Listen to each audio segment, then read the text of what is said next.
في منتصف النظام الشمسي، تدفع الشمس نيزكا هائلا يبدأ في الاندفاع نحو الكواكب الأخرى. وفي الوقت نفسه في تركيا، يخرج آرمن على قاربه مستمتعا بعمله كغواص. بعد بضع ساعات من السباحة، يلتقي بحبيبته السابقة ديفن، التي جاءت لتطلب من آرمن الانضمام إليها في رحلة بحرية عميقة إلى خندق إريبس. عندما تذكر أنهما سيذهبان برعاية شركة يونيليك، وهي شركة مملوكة لوالده، لا يحب آرمن ذلك وينشأ جدال تجعله ديفن يعدها بالتفكير في الأمر على الأقل. في المساء، يدمر الوهج الشمسي قمرا صناعيا. يتحرك النيزك بسرعة كبيرة ويقترب من عطارد، والذي سرعان ما التقطته سالك في قاعدة جوية في أدنى، العاصمة التركية، وتظهر ذلك على الفور لقائدها، والتي تقول إنها ستخبر رؤساؤهم وتطلب منها أن تبقي الأمر سرا. في صباح اليوم التالي، تم إسقاط ملف غامض تحت باب آرمن، لذا هرع لمقابلة ديفن مرة أخرى. وجدها مع خطيبها الجديد كينان، مما جعل الأمور محرجة بعض الشيء. طلب آرمن المزيد من تفاصيل المهمة، لذا أرته ديفن بعض الخرائط، وأيضا أوضحت أن والده يبحث عن وقود. هناك موقع لم يرى منذ 100 عام وتم العثور عليه مرة أخرى، مما جعل آرمن متحمسا لأنه سيجد هناك المرجان الأسود الذي أراده دائما، ولكنه لم يستطع وضع يديه عليه. وافق آرمن على الذهاب، وفي المساء انضم إلى بقية الطاقم، سعيدا برؤية مساعدة ديفن واسمها رانا، وعالم الأحياء البحرية كيم، وعالم المحيطات فيليكس. ومع ذلك، انزعج آرمن عندما رأى أن كينان قادم أيضا، ولأنه تلقى مكالمة من والده وهو لا يهتم. وفي القاعدة الجوية، تسمع سالك اجتماعا لكبار المسؤولين، وتعلم أن أشعة جاما الخطيرة قادمة إلى الأرض، مما يعني أن البشرية ليس لديها الكثير من الوقت للاستعداد. في وقت لاحق في المنزل، تتصل سالك بأمها وتطلب منها الاختباء تحت الأرض قبل يوم الخميس. لسوء الحظ، اعترض رؤساؤها هذه الرسالة وأرسلوا جنودا إلى منزلها. تراهم سالك وتهرع على الفور لسد الباب ببعض الأثاث حتى تتمكن من الهروب من الخلف، تاركة هاتفها خلفها. بحلول الوقت الذي اقتحم فيه الجنود، كانت سالك تغادر بسيارتها. في البحر، تقرر ديفن القيام بالغوص قبل الوصول إلى الخندق لاختبار غواصتهم، لذلك ذهب الجميع معها، بينما بقي كينان والقبطان على متن القارب. قبل مغادرتهم، قال القبطان إنهم تلقوا كلمة مفادها أن هناك خطأ ما في المحيط في آسيا، لكن اللوم يقع على ثوران بركاني، لذلك غادرت المجموعة على أي حال. لقد كانوا تحت الماء لعدة ساعات عندما رأى آرمن فجأة وميضا من الضوء، وهو أمر غريب لأن كل شيء يجب أن يكون مظلما تماما في هذه المنطقة. عادوا إلى السطح، لكن لا أحد على متن القارب يجيب على الراديو. ثم قاموا بتفتيش القارب فقط ليجدوه فارغا تماما. على الكمبيوتر المحمول، اكتشفوا رسالة من كينان يشرح فيها أنهم تلقوا رسالة من آسيا تقول أن الشمس تقتل الجميع عند شروقها، ولذلك غادر كينان والآخرون للبحث عن ملجأ في مدينة الساحل. وافقت المجموعة على الذهاب إلى نفس المخبأ، ولكن يجب عليهم أولا العودة إلى الشاطئ لشحن الغواصة. أثناء الرحلة، رأوا شيئا على الرادار يقترب. عندما خطوا أخيرا على الأرض، وجدوا المنطقة بأكملها فارغة ولا يوجد كهرباء. وفي تلك اللحظة رأوا غواصة عسكرية ضخمة تأتي إلى السطح تسمى ياكيموس. خرجت قوات البحرية وهم مرتبكون بسبب نقص الطاقة وضعف استقبال شبكة الهاتف.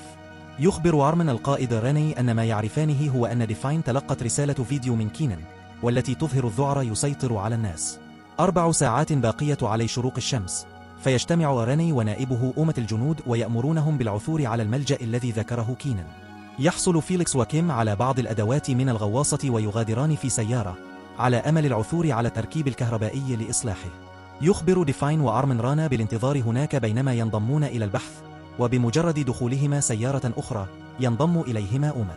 بعد لحظات، يسمع انفجار على الأرصفة. تبكي رانا لأنها خائفة من الموت، لذا تواسيها الضابطة يانكا. وفي الوقت نفسه، يجد فيليكس وكيم أخيرا أبراج الكهرباء. المكان عبارة عن فوضى مهجورة مع أسلاك كهربائية محترقة وشرارات مشتعلة، لكنهما يقرران المحاولة على أي حال. يرتجف كيم ولكنه يحاول التركيز، وهو ما نستنتجه عندما يسقط عقار من جيبه.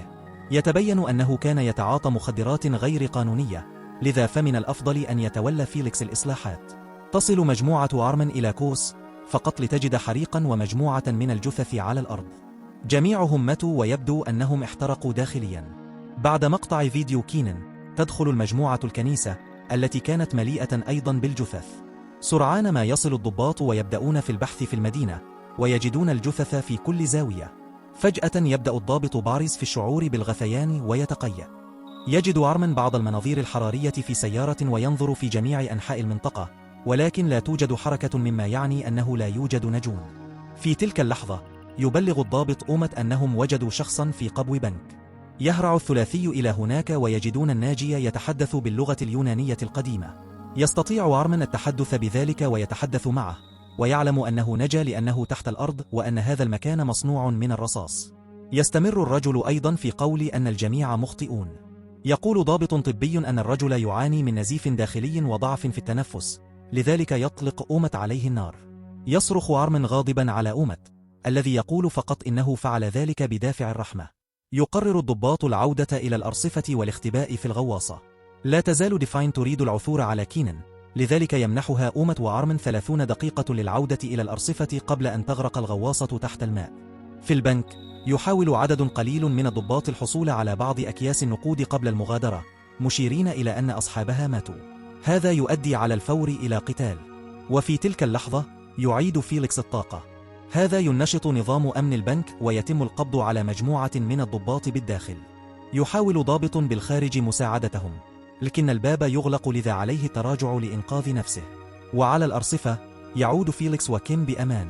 تتحقق رانا عبر الإنترنت وتعلم أنه وفقا للعلماء فإن الحادث هو نتيجة لتغير في قطبية الشمس.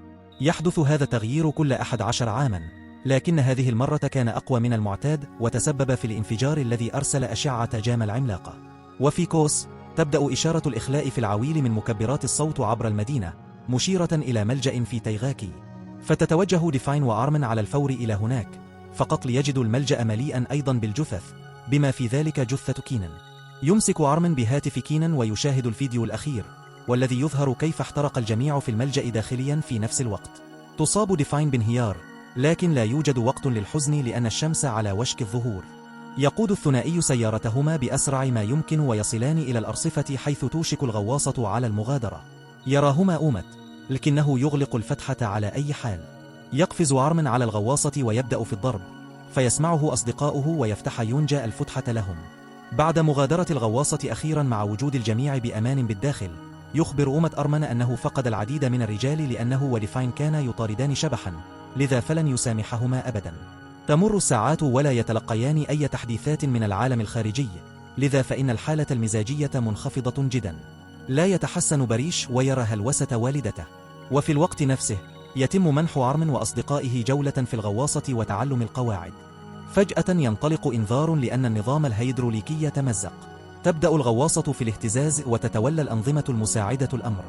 مات مهندسهم في البنك، لكن لحسن الحظ يأتي أرمن لإنقاذهم ويتمكن من إصلاح المشكلة.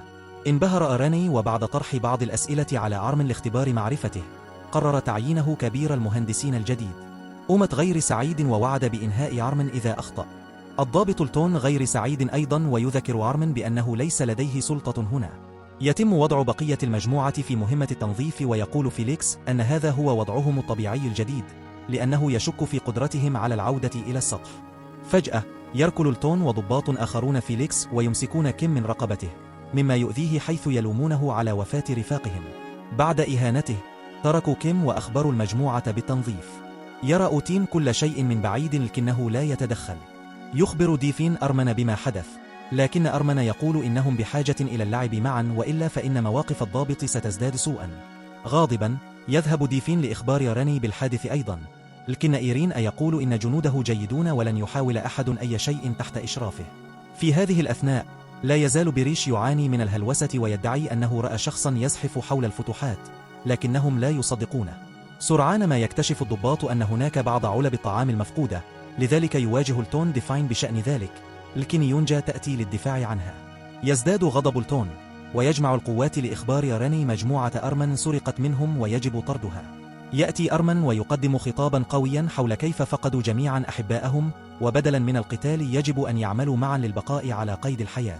في تلك اللحظة يلاحظ فيليكس أن بريش لديه قنبلة يدوية ويسرع على الفور لإخبار الآخرين. بينما بقي المدنيون في الخلف، ذهب إيرين أو الضباط لرؤية بريش الذي لم يستمع إليهم لأنه ذهب بعيدا جدا. بدأ يتحدث كثيرا عن الأشخاص الذين يحتاجون إلى التطهير وكيف تحتاج الأرض إلى النهوض مرة أخرى، وذكر يوم القيامة القادم.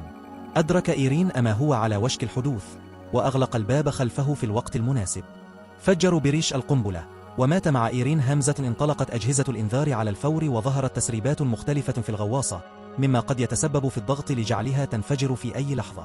تعاونت القوات مع أرمن لمحاولة إصلاح الضرر، ولكن بغض النظر عن مدى صعوبة عملهم وعدد الأدوات التي يجلبونها، لا شيء ينجح.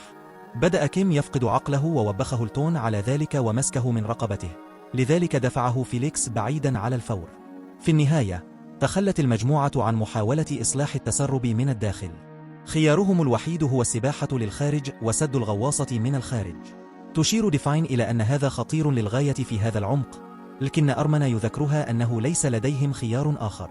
في الخفاء تبكي يونجا على راني الذي اتضح أنه والدها. يقاطعها أو موت ليأمرها بالسباحة مع إرمينا، لأنها الوحيدة في الغواصة التي لديها المعرفة للمساعدة. بعد ارتداء الملابس والاستيلاء على المعدات المتخصصة، يسبح الثنائي في ظلام البحر العميق حتى يجدوا التسريبات.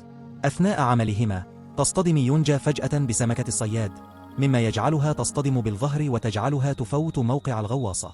في الداخل تنطفئ الأضواء حيث تنقطع لوحة التوزيع، لذلك يتعين عليهم تنشيط الطاقة المساعدة. بينما يعمل الضباط على إصلاح مصدر الطاقة الرئيسي، يواصل أرمن العمل على التسريبات ويغلقها جيدا. ثم يبحث عن يونجا ويجدها في الوقت المناسب للعودة إلى الغواصة دون تلقي أي ضرر بالضغط. عندما يدخلان يتفقان على عدم إخبار أي شخص بما حدث. بعد دقائق أصبح أومة القائد الجديد، وأصبح يونجا نائبه في القيادة. أعلن أومة أنهم سيذهبون إلى قاعدة اسكندرونة البحرية في تركيا. خلال الساعات القليلة القادمة يحاول الجميع التحلي بالصبر قدر المستطاع. يراقب فيليكس كيم الذي يعاني من أعراض الانسحاب بسبب إدمانه. في النهاية تصل الغواصة إلى القاعدة ويجدون سيارات شرطة فارغة خارج المبنى. يبحث الضباط في المنطقة بأكملها، لكنهم يجدون جثثا في كل مكان. يدفنهم الجنود بشكل لائق وفقا لطقوس الجيش التقليدية، ويرى أومة فتاة بين الجثث في القبر، مما يعني أنه يعاني من الهلوسة أيضا. أفاقه ضابط آخر عندما أبلغه أنهم تحققوا من الأخبار وعلموا أن هناك حرائق في كل مكان. يتوجه كيم للتدخين ويرى المدينة تحترق على مسافة قريبة منه، لذلك يبدأ في فقدان الأمل. بعد ذلك يضع يونجا صورة لإيرين في الغواصة، ويقدم الآخرون التحية الأخيرة. يقوم إرمينا وبعض الضباط بمزيد من العمل على التسريبات من أجل السلامة الإضافية، ويرسل أومة الآخرين للبحث عن الطعام والدواء في القاعدة، بينما يتحقق هو ورنا من أجهزة الكمبيوتر للحصول على مزيد من المعلومات. في مطبخ القاعدة يجرب التن بعض الطعام ويقول إن كل شيء لا طعم له. هناك شيء يتحرك في الظل، وعندما يسمع التن ويونجا ضوضاء يذهبان للتحقيق. يلاحظ يونجا أن الحقيبة التي تركتها على المنضدة اختفت الآن. ينتهي بهم الأمر بالعثور على علبة مكسورة، ويفترضون أنها انفجرت للتو. في المستوصف تلاحظ ديفاين أن كيم يبحث عن شيء يمكن أن يساعده في إدمانه، لذلك تبعده على الفور. ولكنه يخفي زجاجة في جيبه ويتناول بعض الأدوية سرا. وفي الغواصة يسمع فيليكس صوتا ويذهب للتحقق.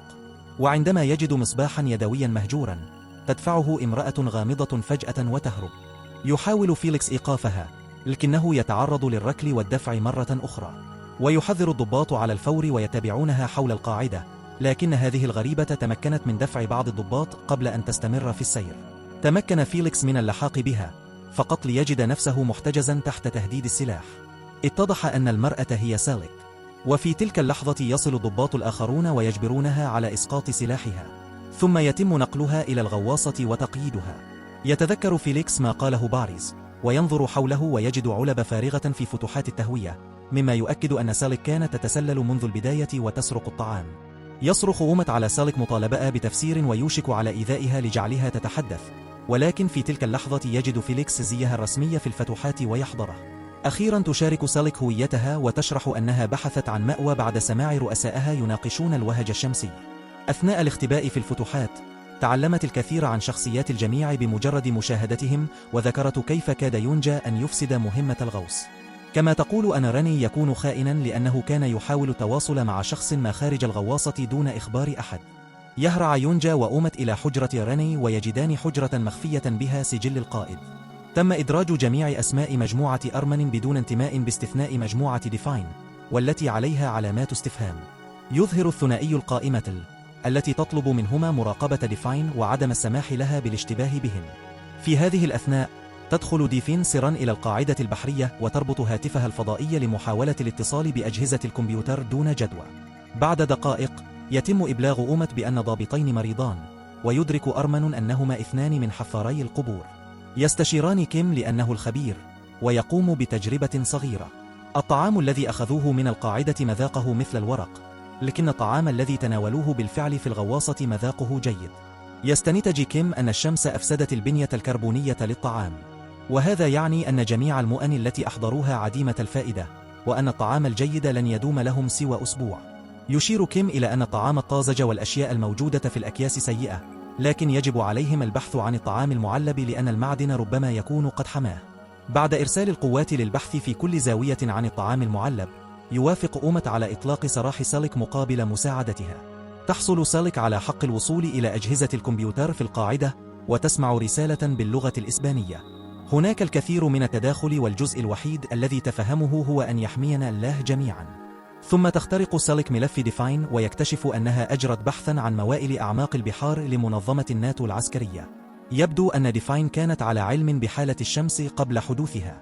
وفي الوقت نفسه تتحدث يونجا مع ديفاين وتحاول تكوين صداقة معها لمعرفة المزيد عنها، لكن ديفاين تستطيع أن تدرك أنها تخضع للاستجواب وتقطع المحادثة. بعد دقائق ترى المجموعة طائرة تحلق فوقهم. بينما يستخدم تشيليك أجهزة الكمبيوتر في القاعدة لتعقبها، يلتقط الراديو دردشة من الروس الذين يحاولون الاتصال بمحطة الفضاء. عندما ينتهي الأمر تعود سالك إلى تعقب الطائرة وتلاحظ أن أومت يكتب رقما. في غضون ذلك تجد مجموعة أرمن مخزنا مليئا بالأطعمة المعلبة، ولكن عندما يتذوقونها يكتشفون أنها فسدت أيضا. سرعان ما تعود القوات وتؤكد أنها حصلت على نفس النتيجة في المدينة. تتجمع المجموعة في غرفة الكمبيوتر حيث يتتبع سالك الطائرة. يرى أرمن المسار ويستنتج أنهم يحاولون الهرب من الشمس بالطيران غربا. يعتقد أنه يجب عليهم الاتصال بالطائرة وتوحيد القوى، لكن أومت يعتقد أنهم قد يكونون أعداء ويهدد بإسقاط الطائرة إذا حاول أي شخص الاتصال بها. تعلن الغواصة أنها ستغادر أخيرا، لكن كيم يقرر البقاء لأن إدمانه يؤثر عليه ولا يستطيع حتى ديفاين إقناعه بتغيير رأيه. لاحقا في الغواصة ينهار ديفاين بسبب الشعور بالذنب. بدأت رانا تعاني من رهاب الأماكن المغلقة، لذا يساعدها أومت على الهدوء ويشاركها مشروبا، معترفا بأن رانا تذكره بابنته الميتة. بعد مغادرة الغواصة تشرق الشمس ويمشي كيم في الأمواج لانتظار النهاية. تنتظر المجموعة يوما كاملا، وبمجرد حلول الليل مرة أخرى تعود الغواصة إلى السطح. سرعان ما يجدون كيم ميتا على الشاطئ، ويأخذ أصدقاؤه لحظة لتقديم العزاء. وفي هذه الأثناء يستخدم تشيليك الكمبيوتر مرة أخرى ويجد الطائرة في بلغاريا. هناك عدد قليل من السدود في تلك المنطقة، لذا فهم يتوقعون وجود مخبأ لحلف شمال الأطلسي تحت الماء. في تلك اللحظة تصل رسالة إسبانية أخرى تفيد بأن الناجين يمكنهم الانضمام إليهم في منجم جيهون في إسبانيا وإعطاء الإحداثيات. يجمع أومت كل الضباط ويعلن أنهم ذاهبون إلى بلغاريا لأن المخبأ العسكري سيكون أكثر أمانا من مخبئي. تشعر ديفاين بالقلق من أن يصبح أومت دكتاتورا يتخذ القرارات نيابة عن الجميع ويحذر من جميع الأسلحة التي يجلبونها إلى الغواصة. بعد مغادرة الغواصة يتحقق أومت من سجل رانا مرة أخرى ويجد قطعة ورق مخفية بها رمز. يحاول استخدامها على الكمبيوتر لكنها لا تعمل. في تلك اللحظة يسمع بثا يقول إن مجموعة ستذهب إلى النرويج، لذلك يأمر التن بتغيير المسار دون إخبار أحد. في السر تستمر ديفاين في استخدام الكمبيوتر المحمول الخاص بها، لكنها تخفيه عندما يأتي أرمن للاطمئنان عليها. يتمنى لها عيد ميلاد سعيد وينتهي بهم الأمر إلى علاقة. بعد لحظات سمع انفجار وانطلقت أجهزة الإنذار في الغواصة. أصيب الجميع بالذعر، لكن أومت أخبرهم على الفور أنه كان اختبارا لإبقائهم على أهبة الاستعداد وأوقف أجهزة الإنذار. ثم أعلن أنهم ذاهبون إلى النرويج، مدعيا أن احتياطيات بلغاريا الغذائية فارغة. لا أحد يصدقه، لذلك قال التن إنه سمع نفس المعلومات أيضا على الراديو. ثم أخبرهم أومت عن قبو سيف البرد العالمي للبذور، والمعروف أيضا باسم قبو يوم القيامة.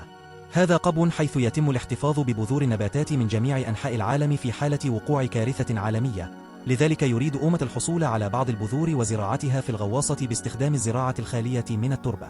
أكد أرمن وفيليكس أن الأمر صعب ولكنه ممكن، لكن ديفاين تصر على أن إسبانيا هي الخيار الأفضل، وتشير إلى أن البذور ستستغرق وقتا طويلا لتنمو، مما يعني أنه لن يكون لديهم طعام حتى ذلك الحين، ناهيك عن أن النرويج على بعد أسبوع.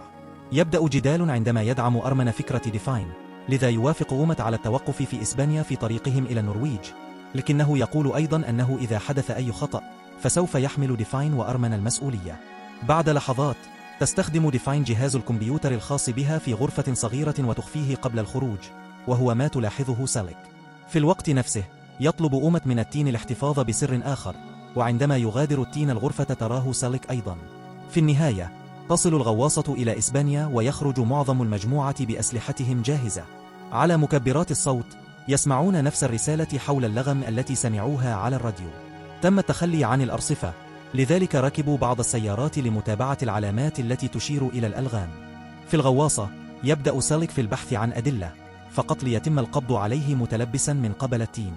ينشأ قتال، وبعد تبادل بضع ضربات تمكنت سالك من إلقاء التين على الأرض وخنقه حتى فقد وعيه. ثم وجدت أخيرا كمبيوتر ديفاين وبدأت في البحث في رسائلها. أخبر شخص ما ديفاين أن تلتزم الصمت ولا تثق في أي شخص، لكنها لم تكن تعلم بشأن الوهج.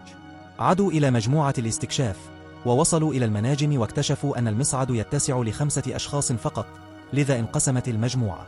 شوهد وصولهم على كاميرات المراقبة، وبعد نزولهم لم تتمكن المجموعة عند المدخل من استدعاء المصعد مرة أخرى. في أنفاق المنجم خرج أحد الناجين وأمسك بضابط كرهينة، لذا حاول أرمن جعله يرى السبب. فجأة خرج المزيد من الناجين وحاصروهم، وكشفوا أنهم جميعا قاصرون. اتضح أنهم أرسلوا رسالة مزيفة لأنه لم يكن ليأتي أحد لو طلبوا المساعدة فقط. لا يزال أرمن يريد التفاوض، لكن أومت يفتح النار بسرعة. بدأ الجانبان في القتال وقتلت الرهينة. عند المدخل وجد فيليكس غرفة التحكم واكتشف أن شخصا ما قطع الأسلاك إلى المصعد، لذلك سيستغرق الأمر بعض الوقت لإصلاحه. عند سماع طلقات الرصاص تضع يونجا بعض القفازات وتقرر النزول عن طريق الانزلاق على كابلات المصعد. وبينما يستمر القتال ويخسر كلا الجانبين أشخاصا، تركض ديفاين في نفق وتكتشف مجموعة من الجثث المذبوحة. والقاصرون هم في الواقع آكلي لحوم البشر، وكانوا يأكلون الناجين الذين يتبعون رسالتهم. يأتي شخص خلفها، لذا تختبئ ديفاين بين الجثث وتكسر المصباح الكهربائي قبل تغطية فم رجل يحتضر لإبقائه هادئا. لا يزال المصباح اليدوي قادرا على العثور عليها، لكن اتضح أنها يونجا فقط. تريد ديفاين اليائسة إطلاق سراح الناجي، وتتسبب الضوضاء في توجه قاصرا إلى تلك الغرفة. يراقب فيليكس ورانا كل شيء على الكاميرات، لذا يستخدمان الراديو لتحذيرهما من الرجل الذي يقترب. تتفاعل النساء في الوقت المناسب، وبعد بعض النضال يطعن الرجل لقتله. في الغرفة الرئيسية كاد أومت أن يقتل، لكنه استعاد مسدسه في الوقت المناسب وقتل مهاجمه. ثم أطلق النار حول المكان وأخاف الصغار المتبقين، وأنقذ أرمن الذي كان متغلبا عليه. بعد ذلك اجتمع الجميع في المصعد فقط ليخبرهم فيليكس أنه لا يستطيع إصلاحه. على الأقل تمكنوا من قفل الباب حتى لا يتمكن الصغار القادمون من متابعتهم. ينظر أرمن حوله ويجد غرفة أخرى بها جهاز تحكم ينشط المصعد. يضع قطعة من الخشب عليها ليتركه مضغوطا، ثم يركض للخارج للإمساك بالمصعد عندما يبدأ في الصعود. يتمكن القاصرون من كسر الباب، ثم ينتظرون عودة المصعد حتى يتمكنوا من مواصلة المطاردة. تندفع المجموعة إلى سيارات وتغادر على الفور، لكن سيارة ديفاين وأرمن تفتقد المفاتيح ولا يمكنهم متابعتها. في تلك اللحظة يخرج القاصرون، لذلك يبدأ الثنائي في الركض عائدين. كان الآخرون بالفعل على الأرصفة، واكتشف فيليكس أنه وضع المفاتيح عن طريق الخطأ في جيبه، لذلك يريد العودة للمساعدة، لكن الضباط أجبروه على الدخول إلى الغواصة لأن الشمس على وشك الظهور. يبقى عدد قليل من الضباط للدفاع ويفتحون النار على الفور عندما يرون القاصرين قادمين وراء أرمن وديفاين. ينزل معظم آكلي لحوم البشر، لكن ديفاين تعثرت وتمكن قاصر من الاستيلاء عليها كرهينة. لا يزال أومت يرفض التفاوض ويبدأ في إطلاق النار عليهم، لكنه ليس سريعا بما يكفي، ويتمكن أحد القاصرين من طعن ديفاين في الظهر قبل أن يقتله أومت أيضا. ينهار أرمن ويتشبث بجسد ديفاين وهي تموت بين ذراعيه، رافضا المغادرة بدونها. يتعين على الضباط إصابته وسحبه إلى الغواصة قبل شروق الشمس. في الغواصة تأمر يانغ الجميع بالتوجه إلى النرويج، بينما يستمر أومت في محاولة الوصول إلى ملف راني. بعد مجموعة من المحاولات الفاشلة، خمن أخيرا كلمة المرور ووجد أوامر المهمة، وأدرك أنه تم الكذب عليهم ويجمع على الفور القوات. فقيل لهم في البداية أنهم كانوا في أمر تدريب من الناتو ووجدوا غواصة أرمن بالصدفة، لكن كل شيء كان مخططا له منذ البداية. كان راني يعلم دائما أنهم كانوا في مهمة بحث وإنقاذ، وكان الهدف إنقاذ ديفاين بسبب معرفتها بالموائل تحت الماء. يستنتج أومت أن الناتو كان على علم بهذه الكارثة قبل أن يعلم بها الجميع، وكانوا يعملون لإنقاذ أنفسهم بأي ثمن. فجأة اقتحم أرمن الغرفة وهاجم أومت عمدا باحثا عن رد فعل. سحبه الضباط الآخرون للخلف وهو يصرخ أنه يريد إنهاء حياته، ولكن بدلا من قتله أمر أومت رجاله بحبسه. عند رؤية هذا، رفض فيليكس ورنا الاستمرار في العمل في جمع البذور ما لم يتم إطلاق سراح أرمن، لكن أومت قال ببساطة إنهم لن يحصلوا على الطعام في ذلك الوقت. وفي الغرفة حيث كان مقيدا بالأصفاد، سمع أرمن بعض الضباط يقولون إن أنبوبين توربيد فارغين. وفي الوقت نفسه يحاول التن جعل الجنود يعملون على خطط البذور، لكن لا أحد يعرف كيف يستطيع فعل ذلك. يذهب فيليكس لرؤية أرمن ويخبره بالقصة التي ينشرها أومت، لذلك يطلب أرمن التحدث إلى يونس. عندما تأتي، تكشف يونس أنها أخذت سلسلة ديفاين ووضعتها عليه. ثم يشارك أرمن نظريته. الهزة التي حدثت في اليوم الآخر والتي أطلق عليها أومت اسم الاختبار كانت بسبب التوربيدات المفقودة، كما تم إعادة معايرة تقليم القارب، وهو ما لا معنى له. يعتقد أن أومت هو من يخرب هذه المهمة بأكملها للحصول على الطاقة. ترفض يانغ تصديق ذلك، لذا يطلب منها أرمن إرسال أومت. عندما يأتي أومت، يطلق سراح أرمن ويعطيه بعض الطعام. لا يتعاون أرمن بعد، لذا يفقد أومت أعصابه ويبدأ في الصراخ بينما يشارك كل الأشياء الرهيبة التي رآها في زمن الحرب، مدعيا أنه لا يريد تكرار ذلك. ثم يعرض أرمن أخيرا صفقة: إذا أراد أومت أن يعمل فيليكس ورينا على البذور، فيجب على أومت أن يترك رجلين خلفه لدفن كيم وديفاين. في البداية يرفض أومت، ولكن عندما يذكر أرمن الصواريخ المفقودة، يبتز أومت لقبول الصفقة. لكن أرمن يتراجع فجأة عن الصفقة ويكشف أن المحادثة تم بثها إلى الغواصة بأكملها لإظهار حقيقة أومت. الضباط غاضبون وتزيله يانغ من منصبه. يغضب أومت ويخرج مسدسه ويصرخ على الجميع قائلا إنه فعل كل شيء من أجلهم، لا أحد يأخذه على محمل الجد. لذلك يعطي أومت المسدس لضابط ويطلب منه اختيار من يطلق النار عليه، أرمن أم أومت. يفقد الضابط عقله لأنه لم يعد يعرف من يثق به، لكن أرمن يقترب ويقدم خطابا قويا يساعده على الهدوء. بعد حبس أومت، تحيي القوات يانغ كقائدة جديده لهم. ثم يطلب من سالك اختراق الكمبيوتر لمعرفة الحقيقة وراء رسائل رانا. كانت هذه الغواصة تتبع ديفاين طوال الوقت لأن حلف شمال الأطلسي طلب من رانا إنقاذ الفريق قبل حادثة الشمس. هناك أيضا إحداثيات لموقع في المحيط الهندي ورقم هاتف. في تلك اللحظة يصلون إلى النرويج، لذلك تعود الغواصة إلى السطح.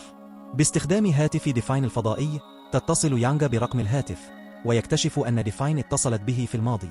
الشخص الذي يرد هو والد أرمن أسيل، الذي يرتدي بدلة رائد فضاء ويختبئ في مكان ما به العديد من المحاصيل. يعترف أسيل بأنه أعطى ديفاين مهمة وهمية فقط لإحضار أرمن على متن الطائرة وإنقاذه من المأساة. قبل أن يغلق الهاتف، يطلب أسيل من أرمن أن يأتي إلى الإحداثيات في الهند لأن هناك عالما جديدا هناك. ثم يخبر أرمن الآخرين القصة كاملة، قائلا إن أومت كان على حق، نظرا لأن أرمن لا يثق في والده، فهو يعتقد أنه يجب عليهم الحصول على البذور أولا والتفكير في خطة لاحقا. تذهب سالك لرؤية أومت ويبدأ في التساؤل عما إذا كان يجب عليها السماح له بالخروج، لأنهم بحاجة إلى عقل ماكر للذهاب ضد أسيل. وعلى السطح، تذهب رانا وضابط للبحث عن البذور، فقط لتجد طائرة قريبة. يطلب الضابط من رانا الاختباء بينما يحقق. يدخل أرمن مبنى ويجد رجلا مسلحا يهدد آخر بمسدس، وهو مرتبط ببرنامج في الظلام. عندما يرى الرجل أرمن، يطلق النار عليه على الفور. بينما يفقد أرمن وعيه ببطء، يكتشف الأشخاص في الغواصة أنه تم إطلاق صاروخ وهو قادم بإتجاههم. تأكد من الاشتراك وتشغيل الإشعارات حتى تتمكن من مشاهدة المزيد من مقاطع الفيديو مثل هذا. شكرا للمشاهدة.